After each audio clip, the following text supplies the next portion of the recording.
The doctor shook his head and said, "Mate, things are looking crook. You've got to change the way you eat, and first up, sack your cook. See, your aorta's clogged with fat. All your vital parts are weak. You'll be dead within a month if you don't stop eating meat." I said, "Oh, Doc, please don't tell me that. You know, just the thought gives me a shiver. I love me chops and sausages, rissoles, roasts and liver, shoulders, shanks, legs of ham, pastrami, Peking duck. If you reckon I can give that up, I'd say you're out of luck." He said, "Well, I've got this drastic cure, and you're going to have to try it. It's the carnivorous repulsion theory alphabetic diet. You've got to eat your favourite animals, either way, alive or dead, but you must fulfil the contract. Go right from A to Z." Now, you might think this sounds horrific, but I was in a desperate state. Well, some might call that Queensland. But my hands were dealt by fate. Yeah, my life was in the balance. So head first in I dove. I went and bought a pet shop, and I fired up the stove. Well, I started with an aardvark. His skin was pretty thick. Then I went for something lighter. I had a bilby on a stick. A cattle dog and dingo, a sort of mixed grill canine style, followed by an elephant, which took a little while.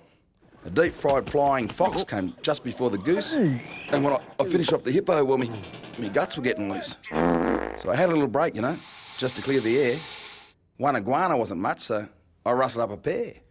I fixed myself a jumbuck sandwich, a koala smoothie for a drink, the Dalai Lama on a spittin'. Geez, that stuff up caused a stink.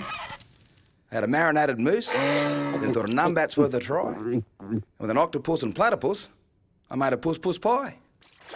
I had a quokka, then a rhino, I found one without a horn, a three-toed sloth, a tiger, and a newborn unicorn.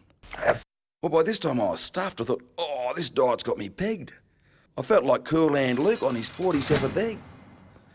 But I scoffed a vulture, beak and all. Wasn't bad as what I'd heard. And it just had a baby wallaby. So I killed 2 stones with one bird. I couldn't think of one for X, so I had an extra quokka. I nearly upchucked from the yowie. I had a bloody shocker. But I pulled myself together. I'd come too far to fail. Took a deep breath, ate the zebra, and cleaned me face up with his tail. You little ripper. Yeah, I'd done it. I knew I had it beaten. I did a quick run through the alphabet to check on what I'd eaten. I'd done the flaming lot. I was now cured of eating meat. So to celebrate me winner, I just lay down and went to sleep. But I woke up in a lather. It was just a dream. What great relief. But when I whistled good old Rex, he backed off and bared his teeth. The budgie flew the coop. The cat left me a note. It read meow, meow, meow. And that was all she wrote. I went racing down the street. I was running late for work.